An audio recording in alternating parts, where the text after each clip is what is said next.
আপনি সেহরিও করতেছেন, ইফতারও করতেছেন, রোজাও রাখতেছেন, মিথ্যাও বলেন না, গীবতও করেন না, চুগলিও করেন না, বেঈমানিও করেন না, সব ঠিক আছে।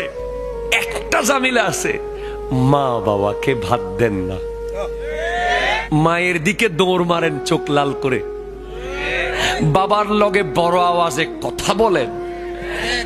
আপনার রোজা আপনার মুখে এইভাবে মারা হবে।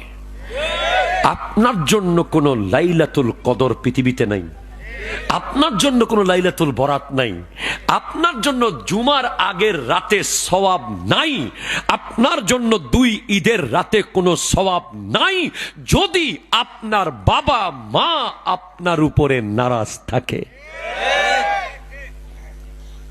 আল্লাহ আপনার উপর রাজি নাই, নবী আপনার উপর রাজি নাই, পৃথিবীর সমস্ত পশু পাখি বৃক্ষলতা আপনাকে লানত দেয়। যে ব্যক্তি তার বাবা মাকে কষ্ট দেয়